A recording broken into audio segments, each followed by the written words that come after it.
Hey everybody, I'm Tony, and this video, I'm really not sure where it's going to go. I have a couple of ideas where I want it to go, but it's that point where you're like, okay, I'm going to do this, but the closer I got to it, the more I was like, I don't know, I also want to do this, so I'm just going to start talking and we're going to see where it goes. That's pretty much how most of my conversations go. I have a tendency to go off on tangents. I forget halfway through the stories what my point was. Happens a lot. Let's see how I do. So my original idea for this video was I was going to give a keto update because I realized that at the end of December I will have been on keto for 2 full years. Wow. I started keto in January 1st of 2017 and I did really good. I went almost 11, no, you know what? I did go. I keep saying I did 10 months without cheating before I did something that was not within my keto guideline, but it was actually Thanksgiving of 2017. So that would have been almost, like the 11th month mark. And, Thanksgiving is one of my favorite holidays because it's food central. It's based around food, of course. And so Christmas and at work, everybody brings food. I work with some really great people who make great cookies and brownies, and it was really easy to fall off the wagon. And I didn't fall off of it totally, but I was eating more carbs than I should have. So at the end of the first year, I had hit like 190, like the very high 190, let's say 199, 198, around there. Still, that was really good. 50 pounds. You lost 50 pounds in the first year. And it wasn't until February, my birthday's February 12th, it wasn't until then that I got back onto, okay, we're going to commit to this again. So I went ahead and I did that because I had found myself starting to, the scale was the same, but I could feel my clothes starting to get tighter. So that's why I recommitted myself. So I went, I did that. My husband started on keto somewhere around May, I believe. And him doing keto was amazing because it really helped me. It was great to have somebody there along the journey with me, and he is doing amazingly. But, something shifted in me. I think it's because I had finally gotten to a point where I was able to go shopping for normal clothes. I looked better, I felt better, and I started getting the sense of being happy with me physically. And so I was like, okay, if I never lose another pound, I'm actually good with this. I'm enjoying life again. And so because of that, I felt a hair right there. I have this thing about hair. Okay, so I started getting comfortable. And so I realized, what am I going to do when I get to the end of my journey? Am I going to keep doing keto? What am I going to do?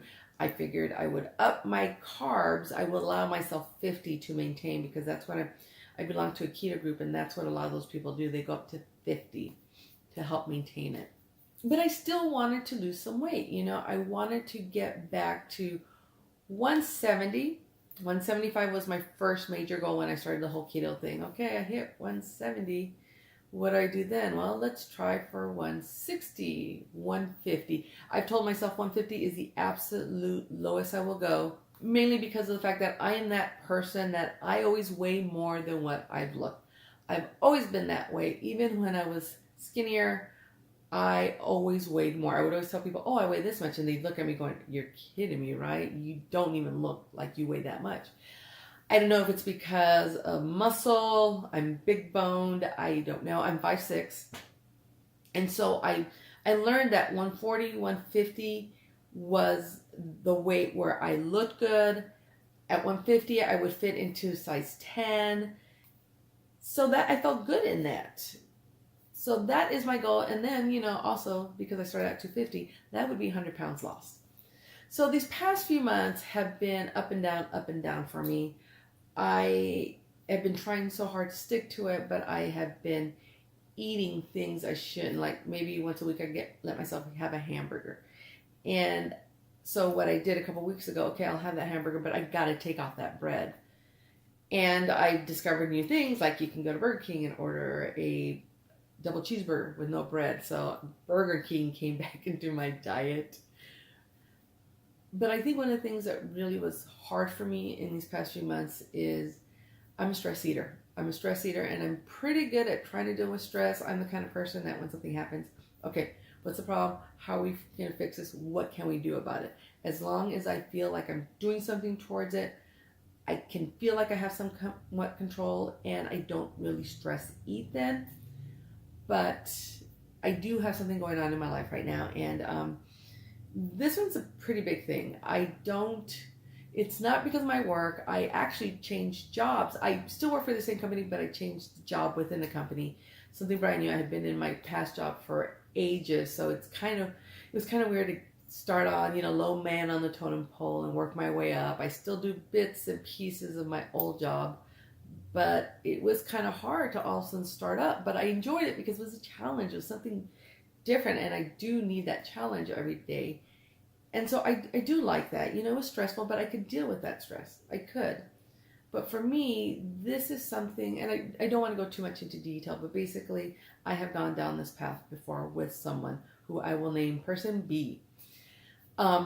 Person B and I went down this road, and it was one of the hardest things I ever went through to see Person B going through this, and I was Person B's main support.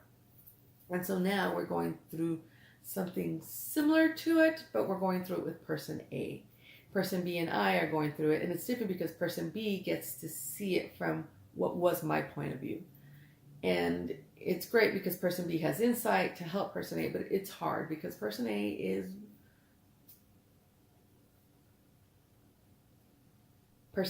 somebody who is so important to me, and it's hard to go through it. And one of the bad things is I started stress eating because I have no control over that. My husband laughs that I am forever trying to save the world. And that's something I've been learning this year. You can't save the world. But this has been really, really hard. And I do really good until something comes up with this, and then I eat. And I'm trying so hard to stop that. Because while I'm not 100% on keto, I want to be 100% on keto, but little slip-ups are happening, and that is not good because I want to get down a little bit more. It's a personal challenge for me. If I stay where I am, I'm happy. And basically, this last time you guys saw me, I had hit 175 again. And I told myself, okay, what I was going to do is every month I was going to try and stay within that 10-pound range. So I was going to try and stay in the 170s and then try to shoot into the 160s. And then the next month I would shoot for stay in the 160s. Well, that didn't happen. It did not happen. With everything going on, it just didn't happen. I am back into the 180s, and it's weird because I'm back in the 180s, but my clothes are fitting better than ever. So I'm okay with that. And that's one thing that people go through keto have a hard time with is, oh my gosh, my scale is going up. I'm like, but how do your clothes fit? That's your gauge. Eventually the scale will catch up with you. So right now I'm like, okay, I'm good because my clothes are fitting better than ever. I'm good, even though the scale is not where I want it to be, but it's really close to getting back into that 170. So I'm just going to keep going. So that's my whole thing right now with keto. It's really weird when I realize, oh my God, you're going to be on this for 2 full years. And I really do need to stick with it because my body feels better when I'm on it. Not going to lie, for Thanksgiving, I had a little bit of mashed potatoes, a little bit of the stuffing. I had like 4 pieces of bread. I had a little bit of the desserts. And the bad thing is, like an hour after I eat, I got really, really sick. Like really sick. I hadn't been that sick in a long time. Remember during this whole keto thing, I realized that I have a problem with the gluten. And I think all the bread really kicked it over. And so that pretty much made me recommit, okay, you can't be doing that. That's what's going to happen. You don't like that feeling. I hate that feeling. I feel horrible, and I don't want to experience that again. So that is helping me stay on the wagon. So like I said, so much has been going on. The stress eating I got to get that under control. Usually it's when I deal with that situation. The other stuff I'm kind of dealing with, my car broke down. I had a Caliber. I really enjoyed it. I love that car. They still make Calibers. I would have brought another one, but it died. It died. And I work like a half hour away, so I need a car. But we went and got a car. Thank goodness that, we got the right people in our path, and we got a car, and we actually got a really good deal for it. And then a couple days later, my glasses broke. And I thank God that it happened on payday because then I could afford to get glasses, and I have insurance, so, thank God for that. it's just little things that have been happening, but it's okay because, like I said, I'm a believer in you rise to the challenge. Okay, well, what can I do? It's when something happens that you have no control over that's really hard. And I am very lucky because for the most part, I can control it. I do have this, like I said, this big thing dealing with person A, but I know that we're going to get through that. I have had so many friends who have lost family members this year, some of them multiple family members.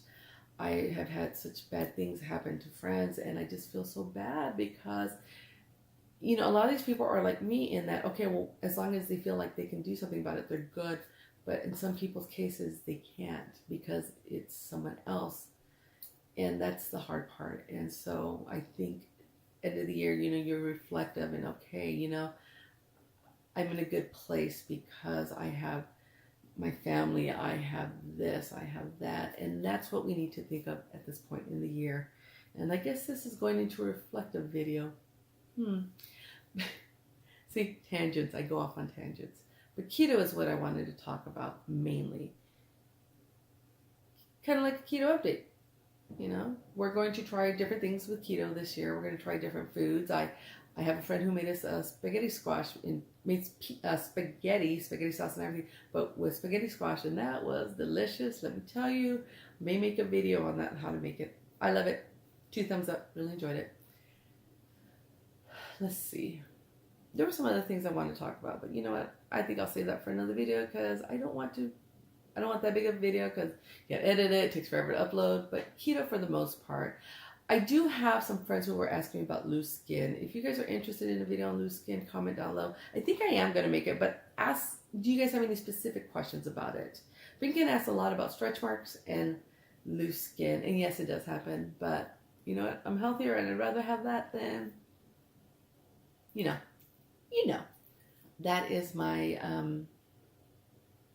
keto update for December. We'll see how it goes. I hope you all do well. I am amazed at how many people are doing keto right now. I have quite a few friends who are doing it, and you guys are doing amazingly. You all know who you are. I tell you guys, you look good. You do. I hope this is a great holiday season for you. Let's get through it with our sanity intact. Maybe. I don't know. And I will see you guys next time.